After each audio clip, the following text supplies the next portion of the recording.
जय श्री कृष्णा सम। आप सभी का मेरे चैनल पर स्वागत है। आइए सुनते हैं सोमवार की व्रत कथा। एक साहूकार था।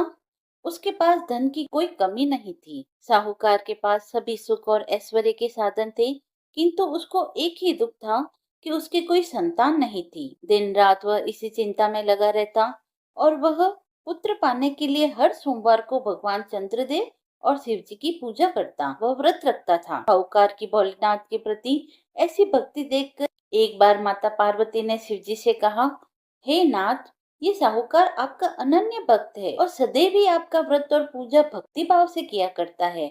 आप कृपा करके इसकी मनोकामना को पूर्ण कीजिए। पार्वती जी के ऐसे वचन सुन भोलेनाथ बोले, हे पार्वती, यह संसार एक कर्म क्षेत्र है। यहाँ जो भी जैसा कार्य करता है उसे वैसा ही फल मिलता है। अर्थात जैसा कार्य मनुष्य करता है वैसा ही परिणाम वह भोगता है। किंतु माता पार्वती आग्रह पूर्वक बोली, हे भोलेनाथ, यह आपका अनन्य भक्त है। यदि इसको कोई भी दुख है तो आपको उसे अवश्य ही दूर करना चाहिए। यदि आप अपने भक्तों की मनोकामना पूरी नहीं करेंगे तो कोई मनुष्य आपकी भक्ति सेवा व पूजा क्यों करेंगे। पार्वती जी के इस आग्रह को सुनकर शिव जी ने कहा, हे शिवे, इस साहूकार के कोई पुत्र नहीं है। इसी कारण यह दिन रात चिंतित व दुखी रहता है। इसके भाग्य में संतान न होने के कारण मैं इसे पुत्र का वरदान नहीं दे सकता, परंतु तुम्हारे कहने से मैं इसे पुत्र प्राप्ति के लिए वरदान देता हूँ। किंतु इसका पुत्र केवल 12 वर्ष तक ही जीवित रह सकता है। इसके बाद वह मर जाएगा। इससे अधिक मैं इस साहूकार के लिए कुछ नहीं कर सकता। यह सब बातें साहूकार भी सुन रहा था।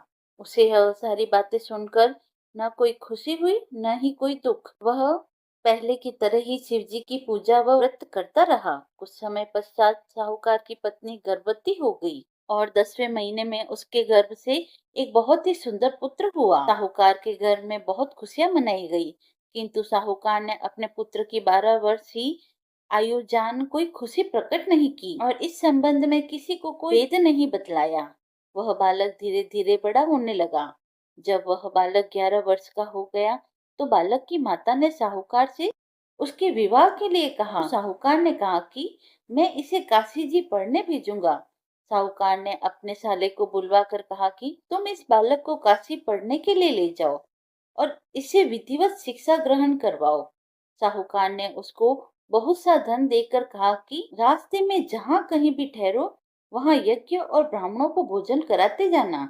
इस प्रकार वह दोनों मामा भांजे रास्ते में यज्ञ करते, दान देते और ब्राह्मणों को भोजन कराते जा रहे थे। इतने में एक शहर पड़ा। उस शहर के राजा की कन्या का विवाह था। एक अन्य राजा का लड़का बारात लेकर आया था, लेकिन वह एक आंख से काना था। लड़के के पिता को इस बात की चिंता थी कि वर को देखकर कन्या के माता पिता विवाह में किसी प्रकार की अड़चन न डाल दे। उन्होंने साहूकार के अति सुंदर बेटे को देखा तो उनके मन में विचार आया कि क्यों न इस लड़के से विवाह का कार्य पूर्ण करा लिया जाए। यह विचार कर उसने लड़के और उसके मामा से कहा कि यदि आप फेरे व कन्यादान का कार्य पूर्ण करा देंगे तो आपकी बड़ी कृपा होगी और हम आपको बहुत सारा धन देंगे। साहूकार के लड़के और मामा ने इस बात को स्वीकार कर लिया। विवाह का काम भली प्रकार से पूरा हो गया। जब वह लड़का जाने लगा तो उसने चुपके से राजकुमारी की चुनरी पर लिख दिया कि तेरा विवाह मेरे साथ हुआ है, लेकिन जिसके साथ तुझे भेजेंगे वह एक आंख से काना है। मैं काशी जी जा रहा हूँ। राजकुमारी ने जब इस प्रकार लिखा पाया तो उसने कान्हे राजकुमार के साथ जाने से इनकार कर दिया और कहा कि यह मेरा पति नहीं है। मेरा विवाह जिसके साथ हुआ है वह काशी जी गया है। राजकुमारी के पिता ने यह सब सुना तो उसने अपनी कन्या को विदा करने से इनकार कर दिया। बारात वापस चली गई।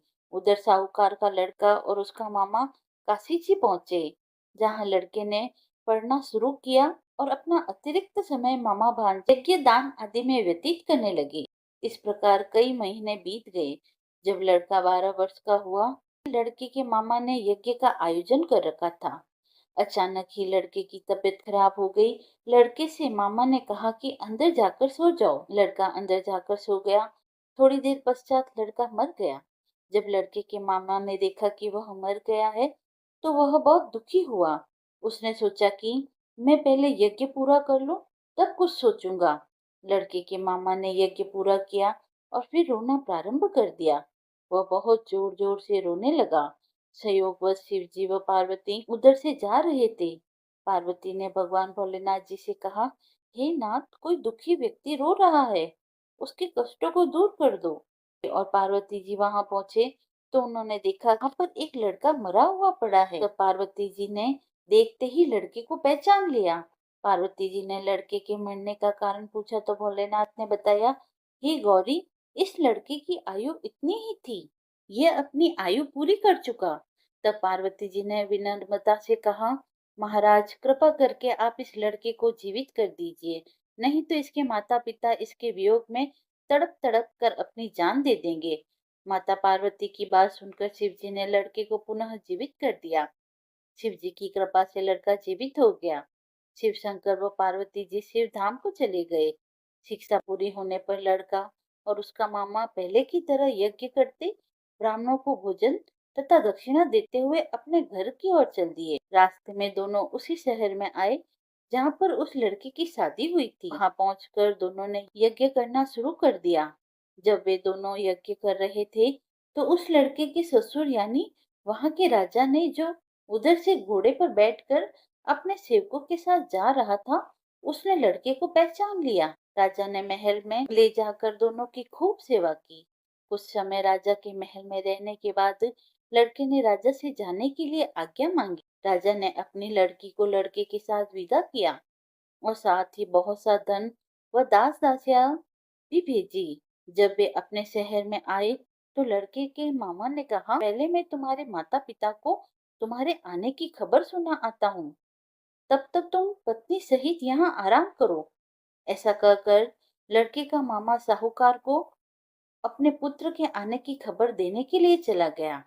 घर आकर उसने देखा कि उसके बहन और बहनोई छत पर बैठे हैं और उन्होंने यह प्रण कर रखा है कि यदि उनका बेटा जीवित लौट आया तो वह छत से नीचे उतर आएंगे, नहीं तो छत से कूदकर अपने प्राण त्याग देंगे। लड़के के मामा ने जब यह समाचार उन्हें सुनाया कि उनका लड़का जीवित लौट आया है तो उन्हें विश्वास नहीं हुआ। तब लड़के के मामा ने शपथ खाकर कहा कि आपका पुत्र अपनी स्त्री और बहुत से धन और दास दासियों सहित घर आया है। तब साहूकार और उसकी पत्नी छत से नीचे उतर आए और प्रसन्नता के साथ अपने बेटे और बहू का स्वागत किया। सभी प्रसन्नता के साथ रहने लगे। इस प्रकार भक्ति भाव से जो भी प्राणी सोमवार के व्रत का पालन करता है तथा प्रेम पूर्वक इस कथा को सुनता या पढ़ता है तो उसके सभी कष्ट दूर होते हैं, सारी मनोकामनाएं पूर्ण होती है और इस लोक में सभी सुख सुविधाओं को भोग कर अंत में उसे शिवलोक की प्राप्ति होती है। कथा समाप्त हुई। यदि आपको कथा पसंद आई हो तो आप मेरे चैनल को लाइक शेयर एंड सब्सक्राइब करें। धन्यवाद।